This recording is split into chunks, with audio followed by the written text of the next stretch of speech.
జీవము గల దేవుని మందిరంలో, దేవుని సంఘములో ఏముండాలండి? ఎవరు మనకు మాదిరి అయి ఉన్నారు? ఏమండి? అపోస్తుల మాదిరే లేరా? అవునా కదా? ఆదిమ క్రైస్తవుల మాదిరే లేరా? 3000 మంది మాదిరిగా లేరా? ఉన్నారా లేదా?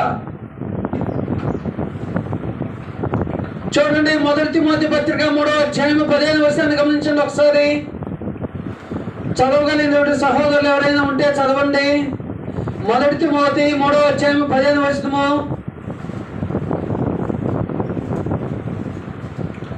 అపోస్తలుడైన పౌలు గారు తిమోతి రాసినటువంటి మొదటి పత్రిక 3వ అధ్యాయం 15వ వచనము. 3:15.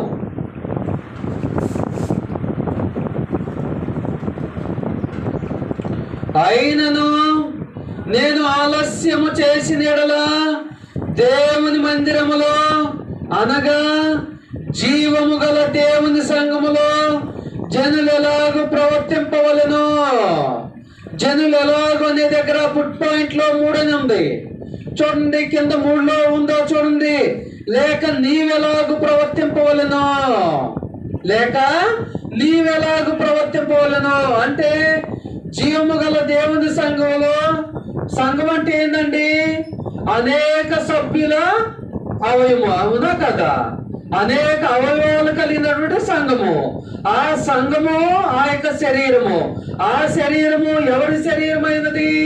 క్రీస్తు శరీరమైనది. దానికి శిరస్సు ఎవరై ఉన్నారు?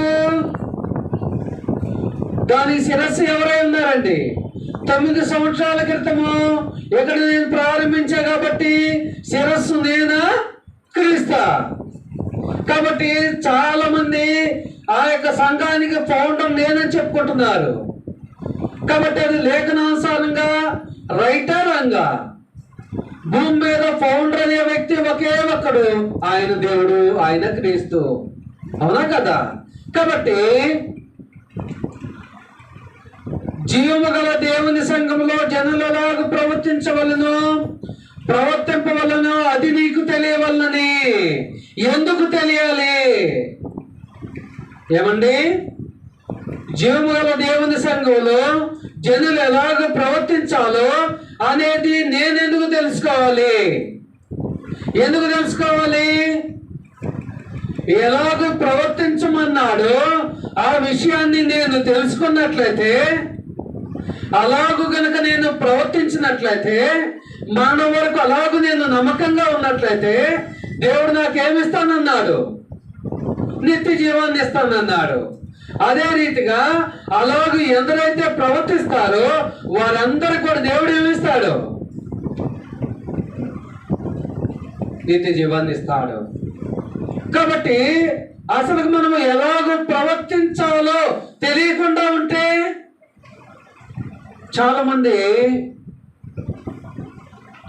మందిని చూస్తూ ఉంటాము.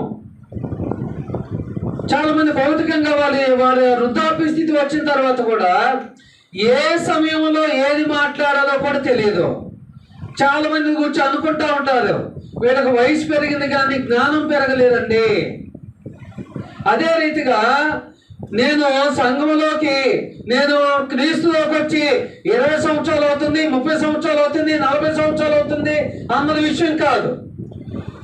ఆ సంఘములో దేవుడు ఎలాగో ప్రవర్తించమంటున్నాడు, నీవు నేను ఎలాగో ప్రవర్తిస్తున్నాము.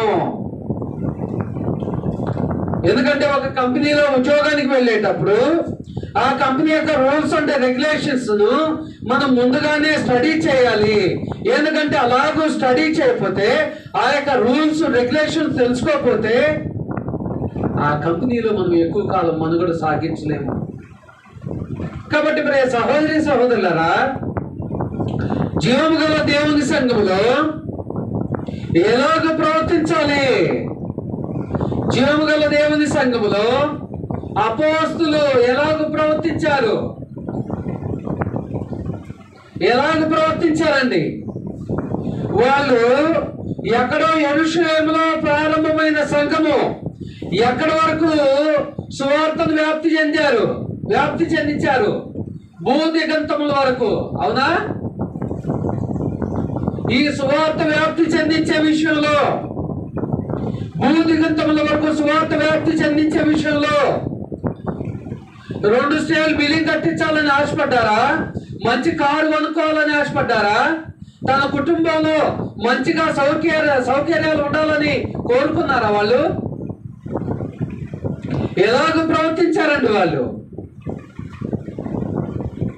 వాక్యం ప్రకటించడం మీదే దృష్టి సారించారు. వాక్యము ప్రకటించడం మీదే దృష్టి సారించారు. మరి అపోస్తలుల యొక్క బోధ వినే మనం కూడా ఎవరైతే ఎలాగూ సత్యమును ఎరగకుండా ఉన్నవారు ఉన్నారో వారికి కూడా మనము ఏం చేయాలి? వాక్యం ప్రకటించడం మీదే దృష్టి కేంద్రీకరించాలి. అదే రీతిగా 3000 మంది ఎలాగ ప్రవర్తించారండి? 3000 మంది ఎలాగ ప్రవర్తించారండి? జీవగల దేవుని సంఘంలో తమ చర స్థిరాస్తులను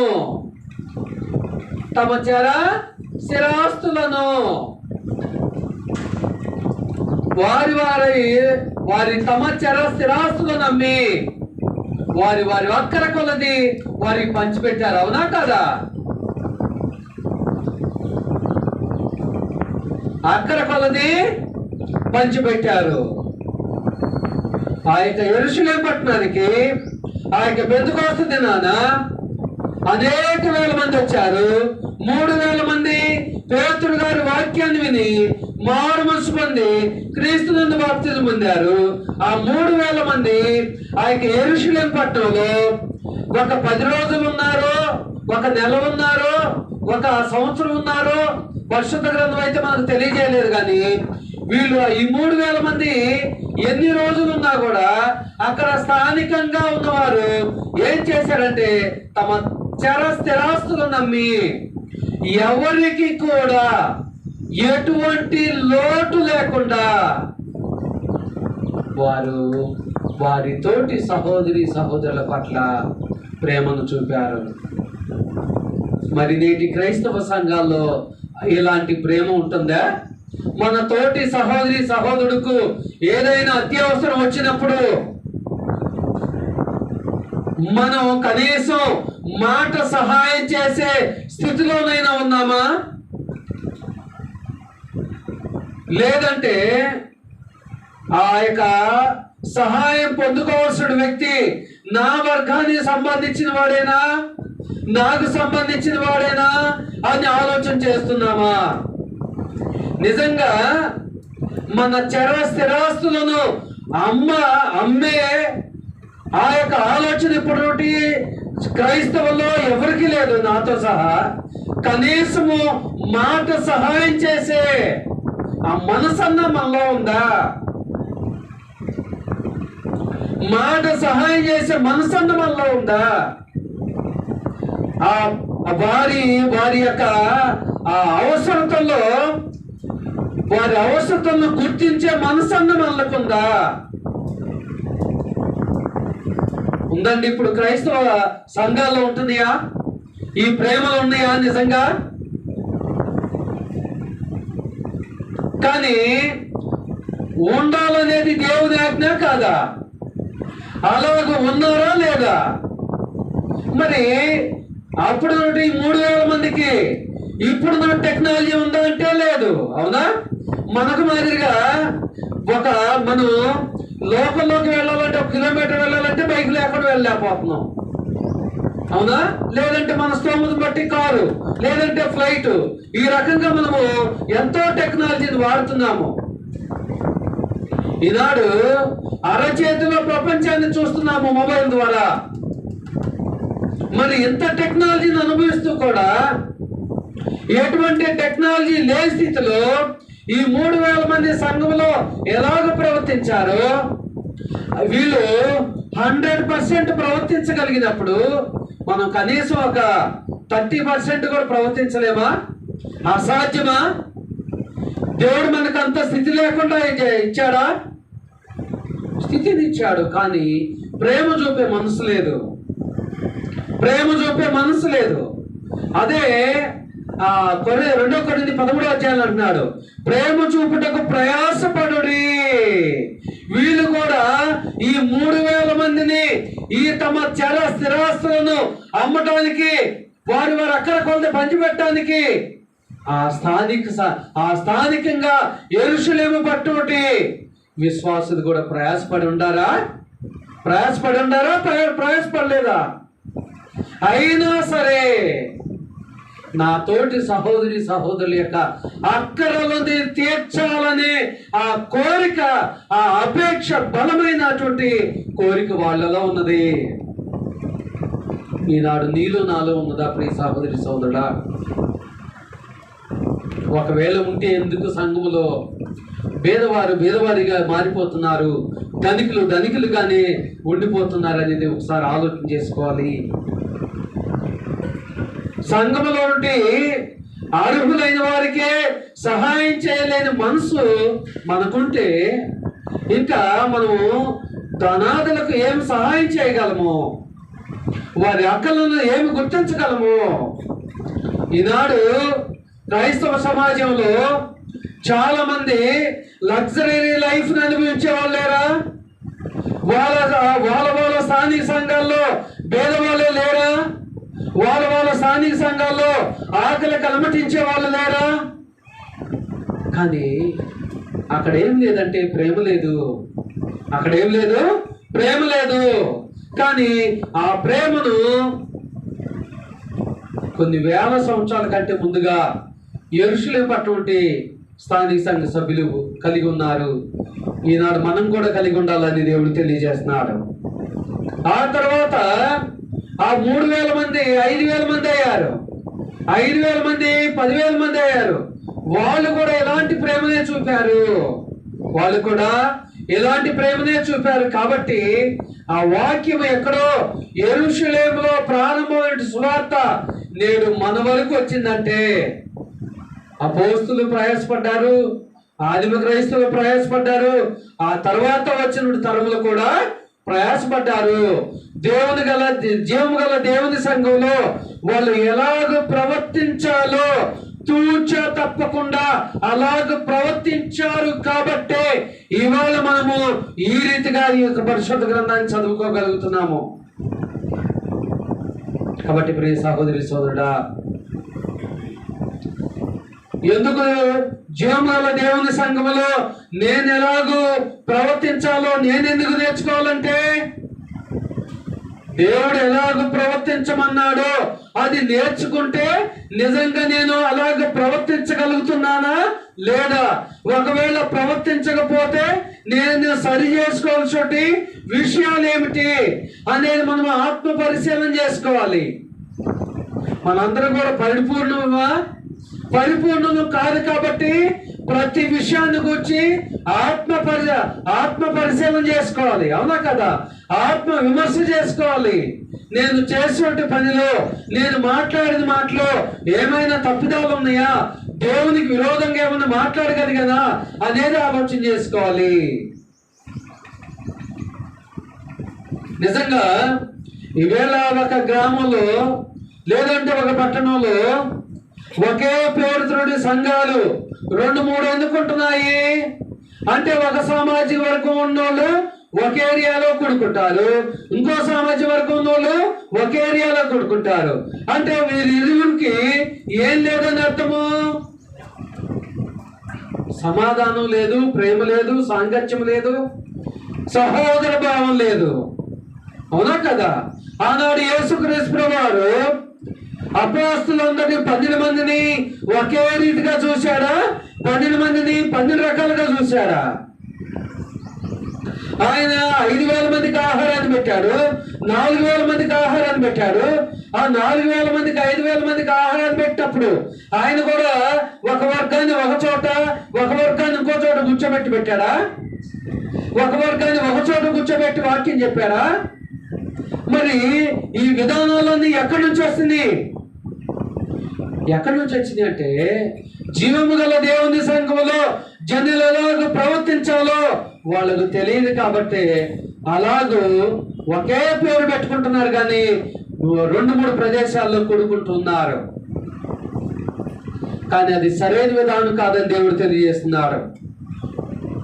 అది సరైన విధానం కాదని దేవుడు తెలియజేస్తున్నాడు.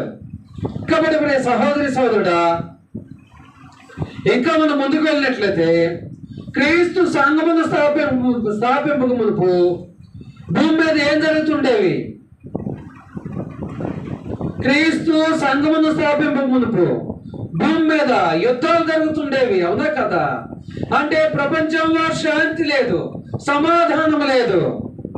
కానీ ఆయన సంఘమును స్థాపించిన తర్వాత యుద్ధాలు జరగలేదా?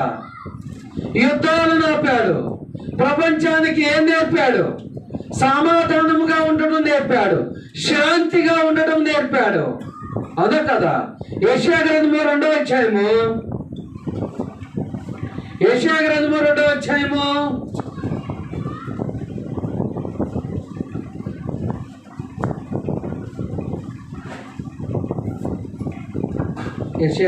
2వ అధ్యాయము 4వ వచనాన్ని గమనిస్తే,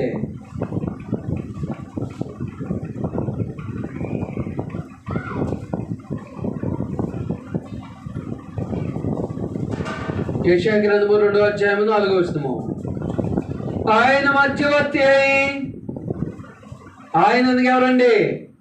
క్రీస్తు ప్రభువు మధ్యవర్తి. ఎవరికి మధ్యవర్తి? ఆయన మధ్యవర్తి అంటే ఈ ఇండ్లు పొలాలు కొనే మధ్యవర్తి అనుకోవద్దు. ఏ మధ్యవర్తి అంటే ఆయన ఎవరికి మధ్యవర్తి? అన్యులకు, యూదులకు. ఎవరు యూదులు అనేవాళ్ళు? పాత నిబంధన కాలంలో యెహోవా ఎవరికి మాత్రమే దేవుడు? యూదులకు మాత్రమే దేవుడు, అన్యులకు కాదు. కానీ క్రొత్త నిబంధన అనే ఆ యొక్క చట్టం ద్వారా, ఆ యొక్క కలవర్శిల ద్వారా ఈ ఊరికి మధ్య ఉన్నటువంటి తెర ఏదైతే ఉన్నదో, ఈ తెరను ఏం చేశాడు ఆయన? ఏం చేశాడండి? తొలగించాడు. దేని ద్వారా తొలగించాడు? తన యొక్క కల్వరి రక్తము ద్వారా. కల్వరి రక్తము ద్వారా ఈ యొక్క మధ్య తెరను, ఈ యొక్క అడ్డ తెరను ఏం చేశాడు ఆయన? తొలగించి ఈ యొక్క ఉభయులను ఏకం చేశాడు. ఉభయులను ఏకం చేశాడు. కాబట్టి క్రీస్తు రాకమునుపు భూమి మీద యుద్ధాలు జరుగుతుండేవి, అశాంతిగా ఉండేది. అయితే క్రీస్తు వచ్చిన తర్వాత ఆయన ఏం నేర్పాడు? శాంతి, సమాధానము. అది ఎలాగ నేర్పాడో చూడండి. 4వ వచనం నుంచి, అనేక జనములకు తీర్పు తీర్చును, అనేక జనములకు తీర్పు తీర్చును, వారు తమ ఖడ్గములను నాగటి నక్కులుగాను. ఏంటంట? ఖడ్గములను. ఖడ్గం అంటే మీ అందరికి కూడా తెలుసు కదా, యుద్ధం చేసే వాళ్ళు ఏ యుద్ధానికి ఏం లేకుండా వెళ్ళరండి? ఖడ్గం లేకుండా వెళ్ళరు. ఆ ఖడ్గం ఉంటే ఎంతమందినైనా సంహరించవచ్చు. ఆ ఖడ్గాన్ని అంట ఎలాగ మార్చాడంట ఆయన? నాగటి నక్కులుగా మార్చాడంట. నాగటి నక్కులు అంటే ఏంటో తెలుసా? అవగాహన ఉందా మీకు? వ్యవసాయం చేసిన వాళ్ళకి అర్థమవుతండి, అవునా కదా? ఆ యొక్క నాగలకి ఆ యొక్క భూమిని దున్నేటువంటి నక్కుగా మార్చాడు, అవునా? అంటే ఒకప్పుడైతే దాన్ని ప్రజలను సంహరించడానికి వినియోగించినటువంటి ఆ వస్తువును ఏం చేశాడు? భూమిని దున్నటానికి ఉపయోగించినట్లుగా చేశాడు.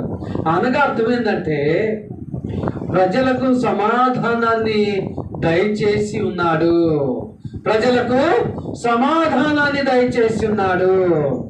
ఎందుకంటే ఆయన భూమి మీదకి వచ్చింది ఇంకా యుద్ధాలు ఎక్కువగా చేపించడానిక, ఆ యొక్క యుద్ధాలు జరగకుండా ఉంచడానిక?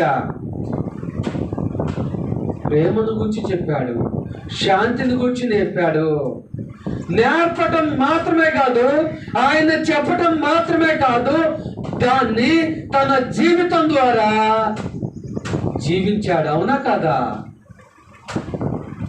ఆయన ప్రేమ స్వరూపియా కాదా? ఏమండి, ఏ స్థితిలో ఆయన నిన్ను నన్ను ప్రేమించాడు? మనం ఒక మోసగాడుగా ఉన్నప్పుడు, అన్యాయస్తుడిగా ఉన్నప్పుడు, వ్యభిచారిగా ఉన్నప్పుడు, దొంగగా ఉన్నప్పుడు నిన్ను ఆయన ప్రేమించాడు. కాబట్టి ఆయన తన జీవితంలో అనుసరించి ఆచరించి ఇతరులకు బోధించాడు. ఇప్పుడు మనమైతే అనుసరించలేకపోతున్నాం, ఆచరించలేకపోతున్నాం, ఇతరులకైతే చెప్పగలుగుతున్నాం. కానీ వినేవారు ఏం చూస్తారు? ముందుగా వీళ్ళు అనుసరిస్తున్నారా, ముందుగా వీళ్ళు ఆచరిస్తున్నారా అనేది చూస్తారా, చూడరా? కాబట్టి మరి సహోదరి సోదరుడా, ఆయన ఖడ్గమును నాగటి నక్కులుగాను తమ ఈటలను మచ్చు కత్తులుగాను సాగగొట్టుదురు. ఈటలను ఎలాగ చేస్తారంట? మచ్చు కత్తులుగాను. మచ్చు కత్తులు అంటే కూరగాయలు తరిగే చాకులు ఉంటాయే, అంటే అలాగూ కన్వర్ట్ చేశాడు. ఉదాహరణకు ఈ నాగటేంటి, నక్కులేంటి?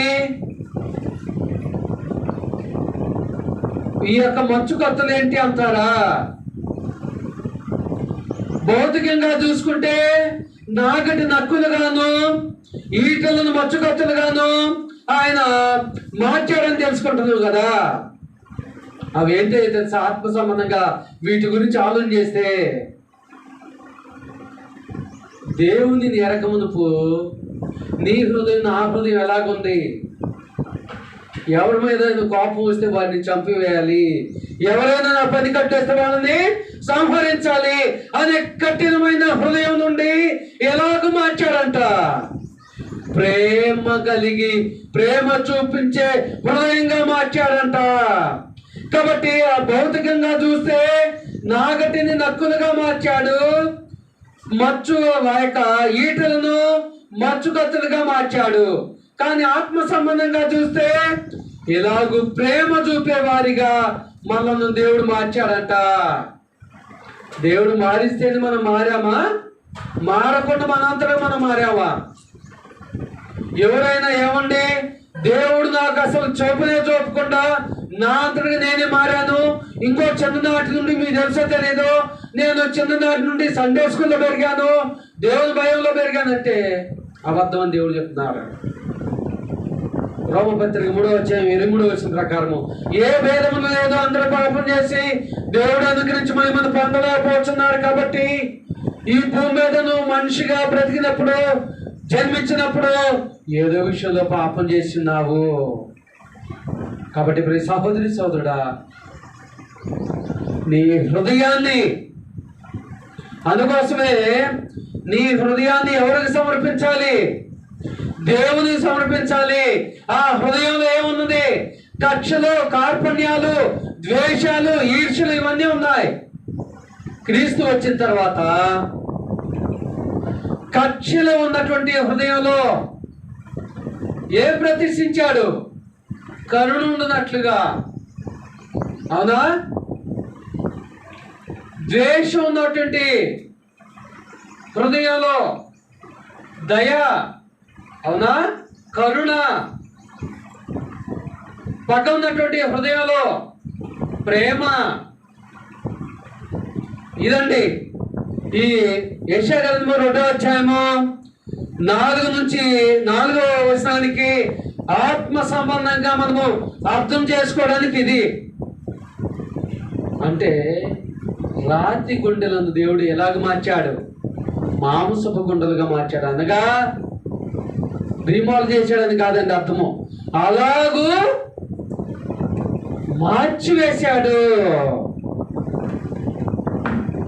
చూడండి, చాలా మంది, కొంతమంది మనం గమనిస్తున్నప్పుడు వాళ్ళు క్రైస్తవ జీవితానికంటే ముందు, క్రైస్తవ జీవితం తర్వాత వాళ్ళ ప్రవర్తనలో చాలా తేడా ఉంటుంది. వాళ్ళను మొదటి నుంచి గమనించేవారు అనుకుంటారు, ఈడైతే ఒకప్పుడు ఇతనేంటి చాలా క్రూరత్వంగా ఉండేవాడే, ఇప్పుడు ఎంత ప్రేమగా చూసుకుంటున్నాడు, ఇంత ప్రేమగా మాట్లాడుతున్నాడు, ఇంత ప్రేమగా తన తల్లిదండ్రులు చూసుకుంటున్నాడు అని అనుకుంటారే. అది ఎక్కడి నుంచి వచ్చిందంటే దాని భావం ఇదే, దేవుడు మనలను ఇలాగ మార్చాడు. జీవము గల దేవుని సంఘంలో ప్రవర్తించిన సంఘములో ఎలాగ ఉండాలనేది దేవుని ఆజ్ఞ కాదా? మరి నేను క్రైస్తవుడిగా జీవితాన్ని ప్రారంభించి ఎన్ని సంవత్సరాలు అవుతుంది? నా హృదయంలో ఇంకా కక్షలు ఉన్నాయా నా సహోదరి సోదరుల మీద? ఇంకా ద్వేషం ఉన్నదా? ఇంకా పగ ఉన్నదా? అయితే నువ్వు ఇంకా నీ హృదయాన్ని మార్చుకోలేదని అర్థము. జీవము గల దేవుని సంఘంలో నువ్వు ఎలాగ ప్రవర్తించాలో ఇంకా నేర్చుకోవట్లేదని అర్థము, ఇంకా నేర్చుకోలేదని అర్థము. నేర్చుకుంటే మనము ఏమవుతాము? ఆయనతో కూడా నివసించే బాధ్యతను పొందుకుంటాము. ఆయన ఇచ్చే ఆ స్థలమును మనము స్వాధీనం చేసుకునే అవకాశం ఉంటుంది. ఏ స్థలం? ఏ స్థలం అండి? శాంతినగర్లో ప్లాట్లు చాలా విలువైన ఆ స్థలమా? ఆ స్థలం కాదండి. పరలోకంలో యేసుక్రీస్తు అన్నాడే తన శిష్యులతో, మీ కొరకు నేను నా తండ్రి ఇంట స్థలమును సిద్ధపరచుతున్నట్టుకు వెళ్తున్నాను అన్నప్పుడు వాళ్ళు ఏమనుకున్నారు? వాళ్ళకి అర్థం కాలా, వాళ్ళు భౌతికంగానే తీసుకున్నారు. కాబట్టి ప్రియ సహోదరి సోదరుడా, ఈ విషయాన్ని కూడా భౌతికంగా తీసుకోకూడదు. ఈ నాగడి నక్కులేందండి, ఈ ఇంట్లో మచ్చు కత్తలేండి, ఇవి కాదు. ఆత్మ సంబంధంగా చూస్తే ఇవి. ఎప్పుడైతే ఏ క్రైస్తవుడైతే ఏ క్రైస్తవురాలైతే తమ హృదయంలో పగకు కానీ ద్వేషాన్ని కానీ అసూయ కానీ కక్షలకు కానీ చోటు ఇవ్వకుండా ఉండగలుగుతాడో అప్పుడే పరిపూర్ణంగా క్రీస్తును అనుసరించినట్లు, పరిపూర్ణంగా దేవుణ్ణి అంగీకరించినట్లు, పరిపూర్ణంగా దేవుణ్ణి ఆమోదించినట్లు. ప్రతి ఆదివారం దేవుని ఆరాధించడానికి రావటం వల్ల ప్రయోజనం లేదు. సంఘ కార్యక్రమాల్లో క్రమం తప్పకుండా పాల్గొనడం వల్ల ప్రయోజనం లేదు. కొంత మట్టుగా ప్రయోజనం కాదు. పూర్తిగా నీకు ప్రయోజనం కలగాలంటే వీటిని ఫస్ట్గా విడిచిపెట్టుకోవాలి. ఆ తర్వాత మనం గమనిస్తున్నట్లయితే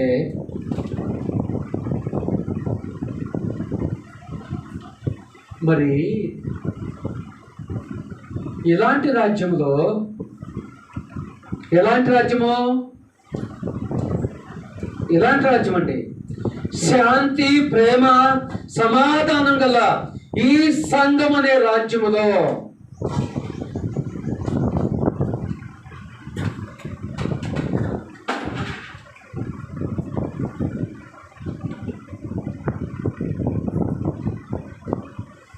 మనం ఏం గ్రహించాలంటే, మనం ఏం కలిగి ఉండాలంటే,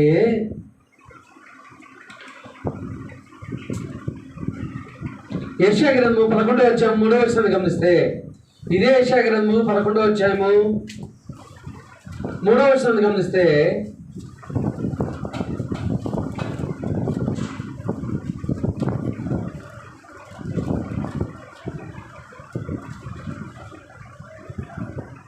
పదకొండు 3 అండి. యెహోవా భయము అతనికి ఇంపైన సువాసనగా ఉండును. ఏంటంట? యెహోవా భయము అతనికి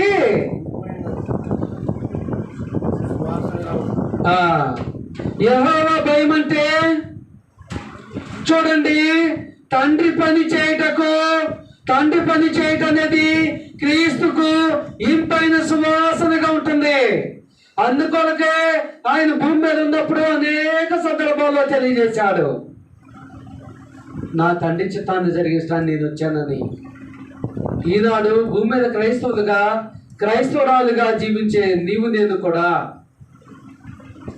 దేవుని చిత్తాన్ని జరిగిస్తా ఇంపైన సువాసనగా మనం భావిస్తున్నామా? దేవుని పని చేయడానికి ఇంపైన సువాసనగా నువ్వు మారగలుగుతున్నావా? వ్యర్థమైన సువాసనగా మారగలుగుతున్నావా? ఎందుకంటే ఇంపైన సువాసన అంటే ఏంటండి? ఏ సమయానికి దేవుడు ఏం చేయమన్నాడో అది చేయటము ఇంపైన సువాసన.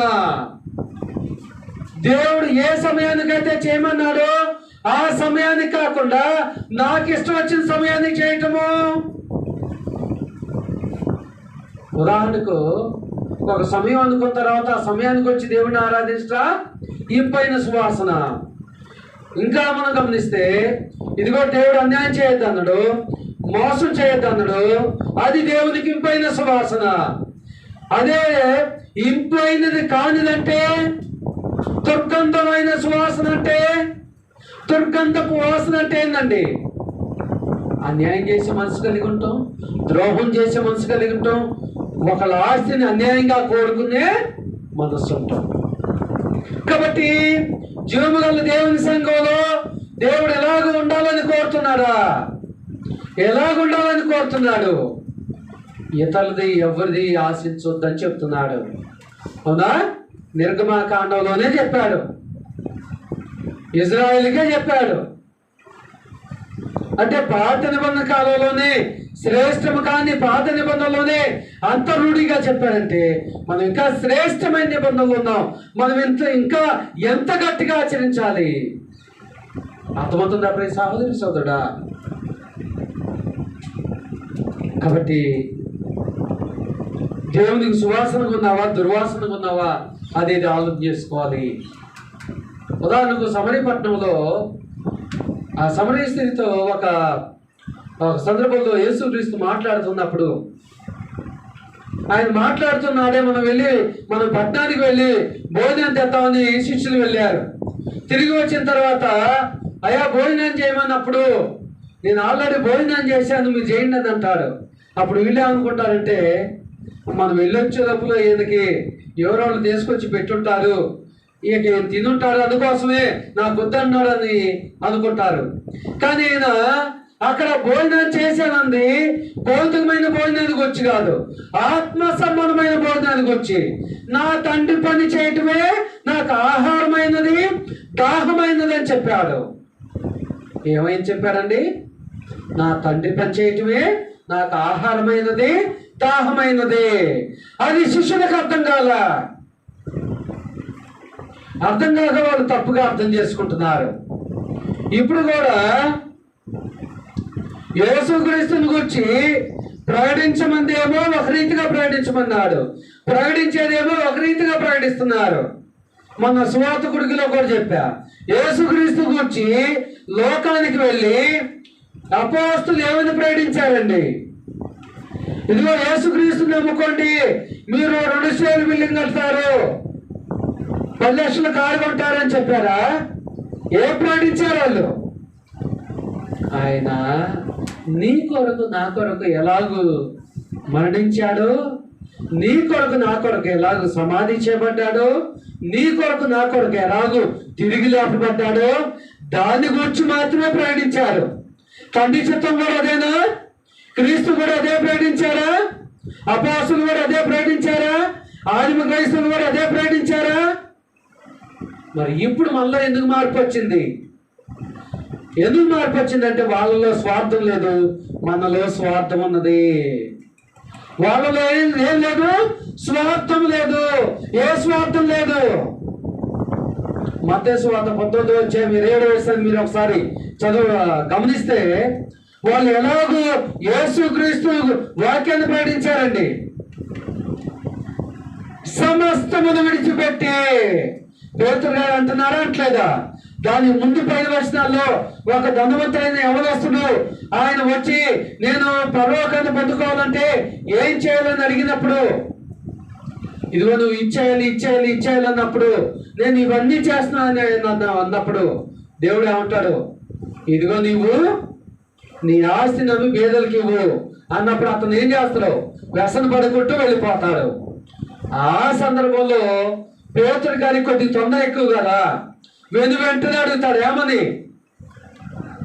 అయ్యా ఇదిగో ఆ ధనవంతులైన యవనస్తులు తనకు ఉన్నటువంటి ఆస్తిని ఇవ్వటానికి ఇష్టం లేకుండా వెళ్ళిపోయాడు కదా.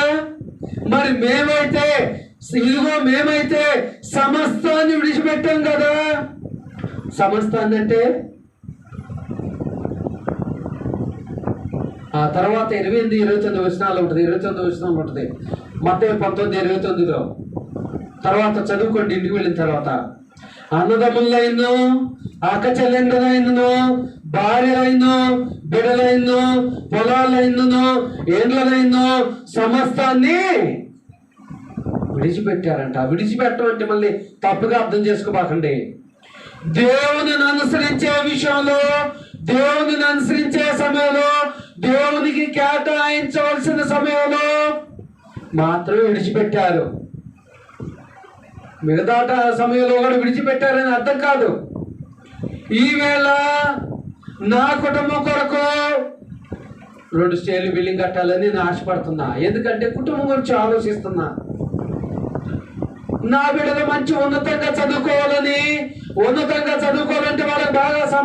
వాళ్ళకి డబ్బులు కావాలి కాబట్టి బాగా సంపాదించాలనే దుర్బుద్ధి నాలో కలుగుతుంది. ఈ దుర్బుద్ధి, దురాశ అపోస్తుల్లో లేదు, ఆదిమ క్రైస్తవుల్లో లేదు, 3000 మందిలో లేదు, 5000 మందిలో లేదు. కాబట్టి ప్రియ సహోదరి సహోదరులారా,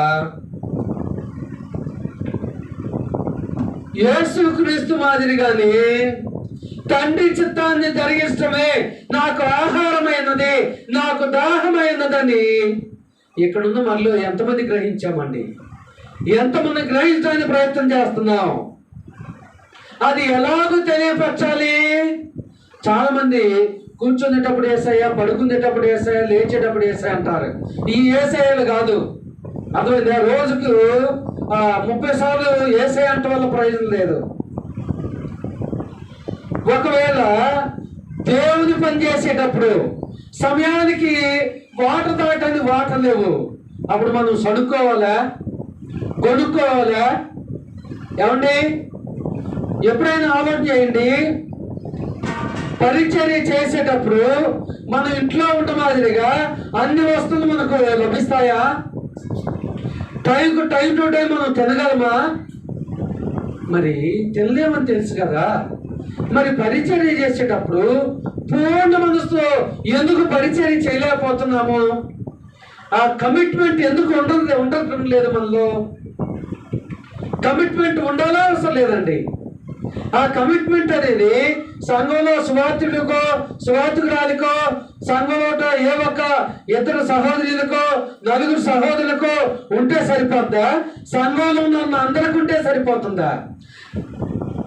ఒకరికో ఇద్దరికో ఉండటం వల్ల ఏ కార్యక్రమం కూడా దేవుని మహిమకరంగా జరగదు. ఒకవేళ అందరికీ ఒకే కమిట్మెంట్ ఉంటే ఎలాగుంటుందండి? ఎంత అద్భుతంగా ఉంటుందో ఒకసారి ఆలోచన చేసుకోండి. వాస్తవం కదా. కాబట్టి ఈనాడు యేసుక్రీస్తు మాదిరిగా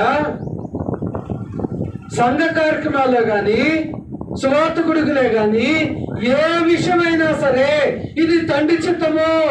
కాబట్టి తండ్రి చిత్తాన్ని జరిగిస్తమే నాకు పని అయినది, నాకు ఆహారమైనది, నాకు దాహమైనదని గమనించలేకపోతున్నామే. ఇంకా ఎన్ని సంవత్సరాలు నేర్చుకోవాలి? ఇంకా ఎన్ని సంవత్సరాలు ప్రాధాన్యపడాలి? నేర్చుకోండి, రండి, చేయండి అని ఆలోచన చేస్తున్నావా ప్రియ సహోదరి సహోదరుడా? ఇంకా మనం గమనించినట్లయితే జీవము గల దేవుని సంఘంలో నీతిని బట్టి తీర్పు తీర్చాలంట. దేని బట్టి తీర్పు తీర్చాలండి? మన ఒక కుటుంబం దగ్గర వెళ్ళినప్పుడు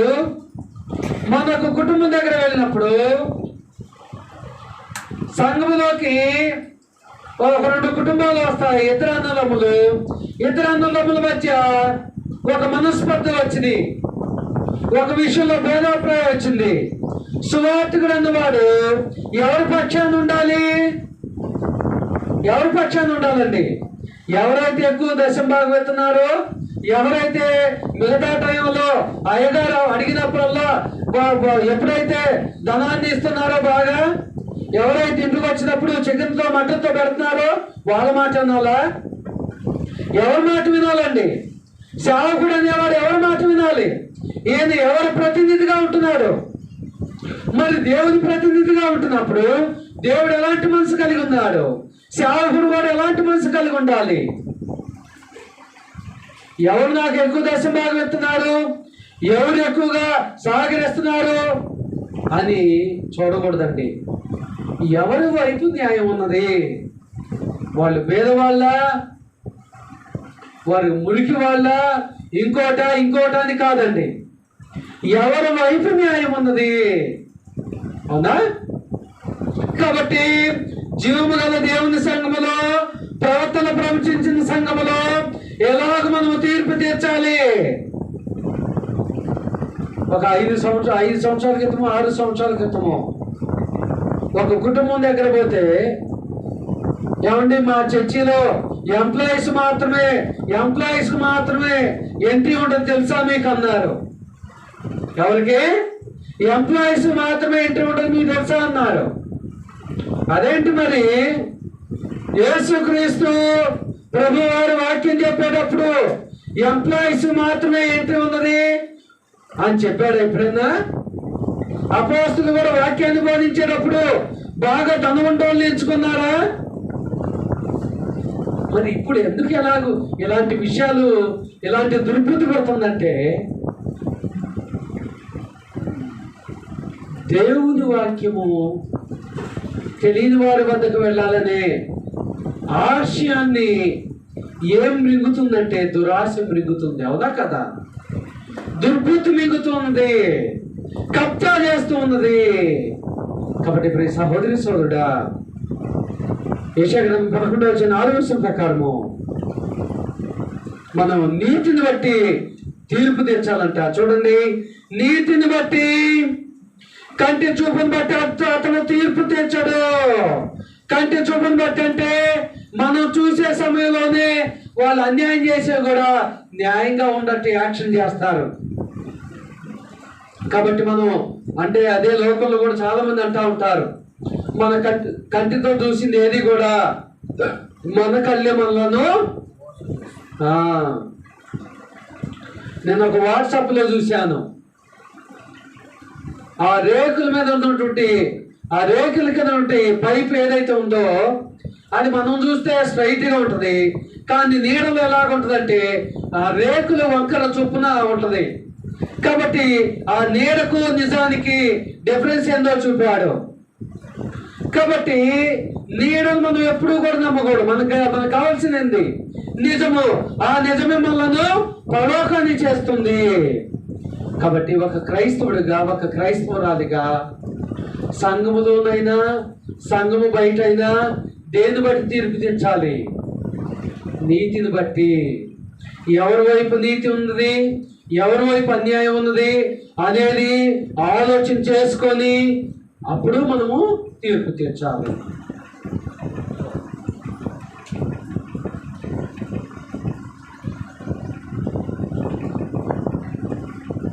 మరి జీవము గల దేవుని సంఘంలో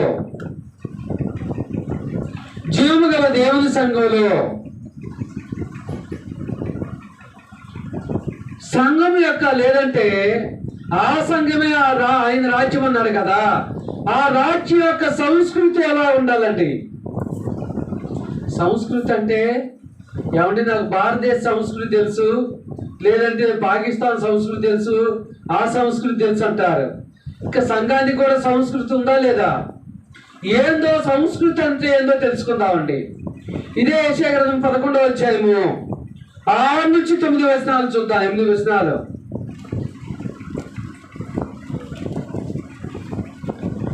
సంస్కృతి చూడండి ప్రియ సహోదరి సోదరులారా, చదవండి.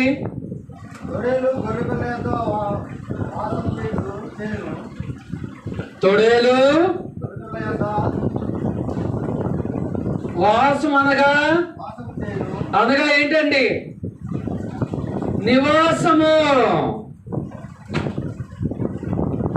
మనం గమనించేది ఏంటంటే, జీవము గల దేవుని సంఘములో దేవుని రాజ్యం యొక్క సంస్కృతి ఎలాగుండాలనేది తెలుసుకుంటున్నాం. ఎలాగుండాలని దేవుడు తెలియజేస్తున్నాడు. తొడేలు గొర్రె పిల్ల యొక్క వాసము చేయను. తొడేలు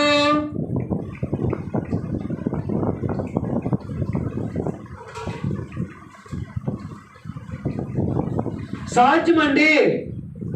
ఏమంటే భౌతికంగా సాధ్యం ఇది. గొర్రెల కాపరితో ఎప్పుడైనా మీరు మాట్లాడారా? ఆ గొర్రెల తోటికి ఎప్పుడైనా మీరు వెళ్ళారా? నైట్ పూట వెళ్ళారా? వెళ్ళినప్పుడు ఆ గొర్రెల కాపరి ఒక్కోసారి అర్ధరాత్రి 12 గంటలప్పుడు ఆ యొక్క గేట్ దగ్గర కాచుకొని ఉంటాడు. దేని కొరకో తెలుసా? దేని కొరకండి?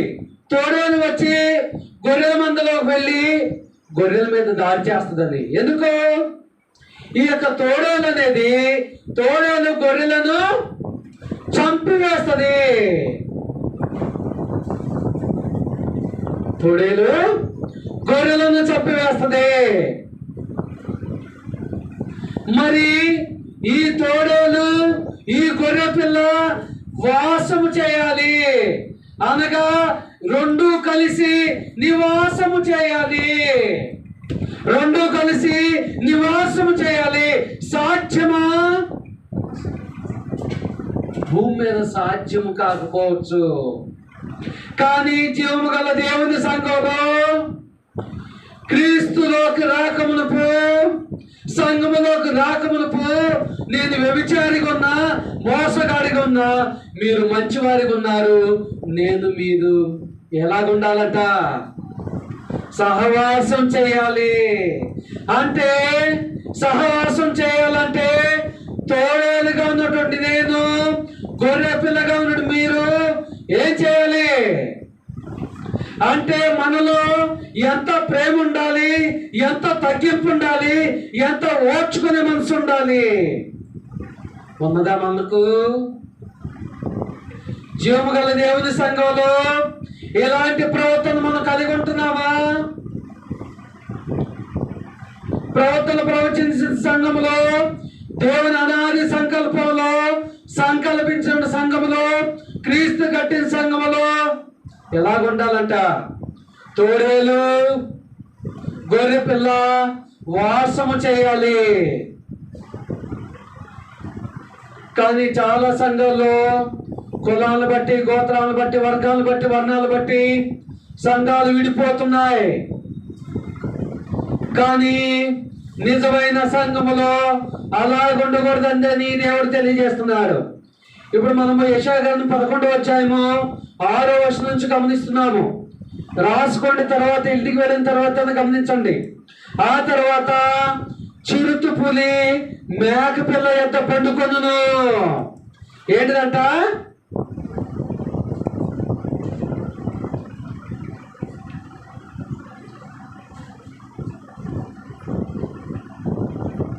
చిరుత పులి మేక పిల్ల వద్ద భౌతికంగా దీన్ని తీసుకుంటే ఎన్ని సెకన్లు ఇది బతుకుంటుందండి? మేకపిల్ల చిరుతపులి ముందు ఏమండి ఎన్ని సెకన్లు బతుకుంటుంది? మహా అయితే ఒక 5 సెకన్లు 10 సెకన్ల లోపల. ఎందుకంటే ఇది భూమి మీద చాలా బలం కలది. ఇది చాలా బలహీనమైంది.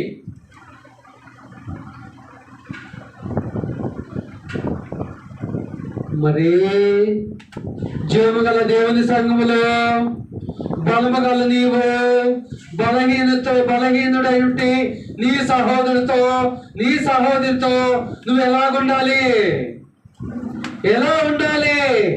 అన్యోన్య సహవాసం కలిగి ఉండాలి.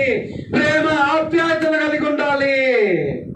నువ్వు సంఘము వెలుపుతున్నప్పుడే నీ కులం ఏందో, నీ గోత్రం ఏందో, నీ వర్గం ఏందో నువ్వు గుర్తుపెట్టుకోవాలి. సంఘము లోపలికి వచ్చిన తర్వాత నీ కులాన్ని, గోత్రాన్ని, వర్గాన్ని, వర్ణాన్ని ఏం చేయాలి? సమాధి చేయాలి. చాలా మంది ఏం చేస్తూ ఉంటారంటే, ఎక్కడైనా గృహకూడికి వెళ్ళేటప్పుడు ఆ గృహకూడికి పెట్టుకునేవాడు నా సామాజిక వర్గం వాడేనా అని ఆలోచన చేసుకుని వెళ్తారు.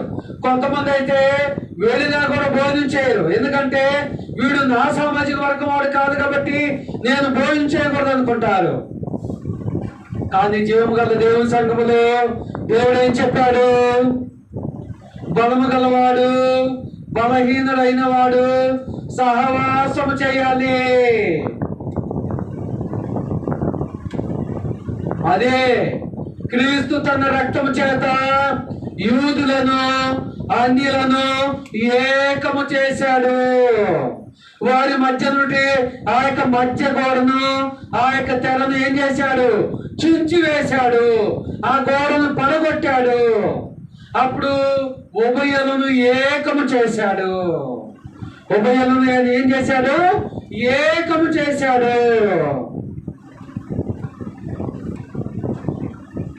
ఆయనే ఏకం చేస్తే ఏకం అవటానికి మనకేం వచ్చిందండి నొప్పి? అవునా కదా? మనకేమొచ్చింది బాధ? ఏకం చేసిన వాడు ఆయనే కదా. ఆ ఏకం చేయటానికి ఆయన తన ప్రాణాన్ని పెట్టిండు. ఈనాడు నీ ఆస్తి ఏమో అవసరంలా. ఏమంటే నీ తోడి సహోదరి సహోదరుడితో ఐక్యమత్యంగా ఉంటాను. నీ ఆస్తులు అనేవాళ్ళ, నీ దగ్గర ఉన్న బంగారాన్ని ఇవ్వాలా? ఏం అవసరంలే. ఒకవేళ ఏదైనా ₹1 2 ఉన్న సహాయం చేస్తే మళ్ళా తిరిగిస్తారు కదా నీకు. కానీ క్రీస్తులోకి రాకమునుపు, సంఘంలోకి రాకమునుపు నాలో ఏదైతే అహంకారం ఉన్నదో, నాకు డబ్బు ఉన్నది, హోదా ఉన్నది, ఉద్యోగం ఉన్నదని ఏ అహంకారం అయితే ఉన్నదో, క్రీస్తులోకి వచ్చిన తర్వాత కూడా అదే అహంకారాన్ని చాలా మంది క్రైస్తవులు ప్రదర్శిస్తూ ఉన్నారు. కానీ అది సరైన విధానం కాదని దేవుడు తెలియజేస్తున్నాడు. అది సరైన విధానం కాదని దేవుడు తెలియజేస్తున్నాడు. ఇంకా మనం గమనించినట్లయితే దూడయు కొదమ సింహమును పెంచబడని కోడియో కూడుకొనగా. దూడయు కొదమసింహం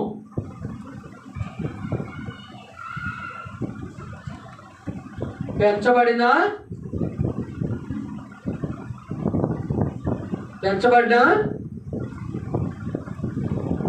కోడయు. కోడి అంటే తెలుసు కండి మీకు. కోడియు ఆవుకు జన్మించేవి. కోడె దూళ్ళు అంటారు. వ్యవసాయం చేసే వాళ్ళకి బాగా తెలుసు. ఈ కోడె అంటే ఏందో తెలుసా? దీనికి ఒక నెల నుండి ఒక 6-7 సంవత్సరాల వరకు కోడెలు అంటారు. 7 సంవత్సరాల నుంచి సుమారుగా చెప్తున్నానండి, కరెక్ట్గా అయితే కాదు. 7 సంవత్సరాల నుంచి ఎద్దులు అంటారు. అంటే చిన్న వయసులో. అంటే దూడయు కొదమసింహం అంటే సంసోను ఒకసారి తన తల్లిదండ్రులతో ద్రాక్ష తోటను చూడటానికి వెళ్ళేటప్పుడు కొదమసింహం ఎదురుగా బొప్పరించుకుంటూ వచ్చిందని చెప్తాడు. ఆ కొదమసింహాన్ని ఒక మేక పిల్లను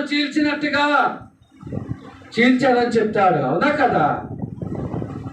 కొదమసింహం చాలా బలమైంది. అది చాలా బలమైంది. అంటే ఇక్కడ కూడా చూడండి, మృదు స్వభావి, బలమైనది, మృదు స్వభావి. ఈ 3 కూడా ఎలా ఉండాలంట? ఐకమత్యంతో ఉండాలంట. కాబట్టి ప్రియ సహోదరి సహోదరుడా, ఇవన్నిటిని దేవుడు ఎందుకు తెలియజేస్తున్నాడండి? ఎందుకు తెలియజేస్తున్నాడో తెలుసా? జీవము గల దేవుని సంఘంలో, ప్రవర్తన ప్రవచించిన సంఘంలో, తండ్రి అనాది సంకల్పంలో రూపింపబడిన సంఘంలో జనాలు ఎలాగుండాలంట? అందరూ కూడా ఒకే మనసుతో ఉండాలి. అందరూ కూడా మేమంతా ఒకే శరీరంలో అవయవాలము, మేమంతా సమానమే అని భావించాలి.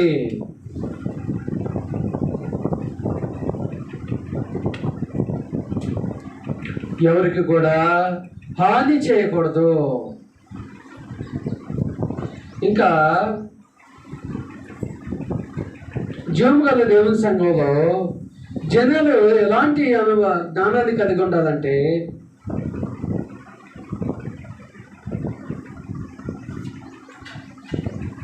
నా పరిశుద్ధ పర్వతమందంతటను ఏ మృగమును హాని చేయదు, నాశనము చేయదు. అంటే సంఘం బయట సంఘములోకి రాకమునుపు నువ్వు మృగం స్వభావాన్ని కలిగి ఉన్నా కూడా సంఘంలోకి వచ్చిన తర్వాత మృదువైన స్వభావాన్ని కలిగి ఉండాలి. ఏ స్వభావాన్ని కలిగి ఉండాలి? మృదువైన స్వభావాన్ని కలిగి ఉండాలి. ఇంకా ఏమంటున్నారంటే, లోకము యెహోవాను గూర్చిన జ్ఞానముతో నిండి ఉండును. సంఘములోకి వచ్చే ప్రతి సభ్యుడు కూడా ఏ జ్ఞానాన్ని కలిగి ఉండాలండి? ఏ జ్ఞానాన్ని కలిగి ఉండాలి? దేవుని జ్ఞానాన్ని కలిగి ఉండాలి. దేవుని జ్ఞానాన్ని కలిగి ఉండాలి. ఇది ఎలాగొస్తుంది? మోర్లో వెళితే దొరుకుతుందా? స్మార్ట్లోకి వెళ్తే దొరుకుతుందా? ఎక్కడ దొరుకుతుంది? ఎక్కడ దొరుకుతుందండి? బైబిల్ వద్దకు వస్తే దొరుకుతుంది. ప్రతి ఆదివారం దేవుని ఆరాధిస్తే దొరుకుతుంది. సంఘ కార్యక్రమాలు అన్నింటిలో పాల్గొంటే దొరుకుతుంది. ప్రతిరోజు పరిశుద్ధ గ్రంథాన్ని ధ్యానం చేస్తే దొరుకుతుంది. కాబట్టి మరి సహోదరి సోదరులారా, ఆలోచన చేసుకోండి. చూడండి ప్రియ దేవుని పిల్లారా, యవనస్తులు ఎలాగ ప్రవర్తించాలో నేర్చుకోవాలి. సంఘంలోకి వచ్చిన తర్వాత వృద్ధాప్యం గలవాడు ఎలాగ ప్రవర్తించాలో నేర్చుకోవాలి. చిన్నపిల్లవాడు ఎలాగ ప్రవర్తించాలో నేర్చుకోవాలి. నడివేసుకుని ఎలాగ ప్రవర్తించాలో నేర్చుకోవాలి. అప్పుడు మాత్రమే ఆ సంఘము దేవునికి మహిమకరంగా జీవించగలదు. అప్పుడు మాత్రమే ఆ సంఘము దేవునికి మహిమకరంగా జీవించగలదు. ఇంకా ఏంటంటే, ప్రతి ఒక్కరు కూడా దేవుని జ్ఞానాన్ని కలిగి ఉండటం వల్ల ఎవరి మధ్య భేదాభిప్రాయాలు రావు. ఎవరి మధ్య అండర్స్టాండింగ్ అనేది లేకుండా పోదు. మిస్అండర్స్టాండింగ్ అనేది ఉండదు. కాబట్టి సంఘంలో మనందరికి కూడా ఏం కావాలండి? మిస్అండర్స్టాండింగ్ ఉండాలా? అండర్స్టాండింగ్ ఉండాలా? అండర్స్టాండింగ్ ఉండాలంటే మనం ఏం కలిగి ఉండాలి? దేవుని జ్ఞానం కలిగి ఉండాలి. దేవుని జ్ఞానం కలిగి ఉండాలంటే ఈ భూమి మీద నీ కుటుంబం కొరకు వారంలో 166.5 గంటలు కేటాయిస్తున్నావు. దేవుని జ్ఞానం నేర్చుకోవడానికి 1.5 గంటలు కూడా కేటాయించలేని స్థితిలో ఉన్నావా? రే సహోదరి సోదరుడా, ఎవరైతే అలాంటి స్థితిలో ఉన్నారో వారికి మనం ఏం చేయాలి? తెలియచెప్పాలి. వాళ్ళని గద్దించాలి, హెచ్చరించాలి, బుద్ధి చెప్పాలి, బోధ చెప్పాలి. అంతకంటే ముందుగా ప్రేమతో చెప్పాలి. కాబట్టి మరి సహోదరి సోదరుడా, ఇలాగ మనం చేయాలి. కాబట్టి మనందరం కూడా జీవం గల దేవుని సంఘము పట్ల, సంఘ కార్యక్రమాల పట్ల బాధ్యతతో ఉన్నప్పుడు, ఆనాడు అపోస్తలులు బాధ్యతతో పనిచేశారు, దేవుని చిత్తాన్ని జరిగించారు. ఆదిమ క్రైస్తవులు బాధ్యతతో పనిచేశారు, దేవుని చిత్తాన్ని జరిగించారు. మొదటి శతాబ్దంలో క్రైస్తవులు బాధ్యతతో పనిచేశారు, దేవుని చిత్తాన్ని జరిగించారు.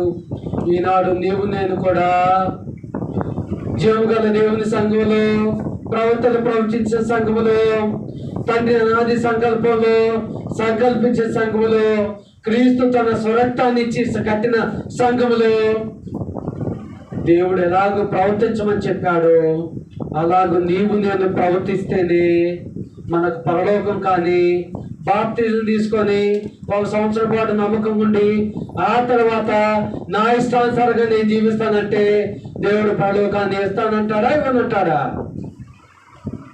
దేవుడు ఇస్తాడా? ఎవడా? కాబట్టి మరి సహోదరి సోదరులారా, మీ అందరు కూడా ఆలోచన చేసుకోండి.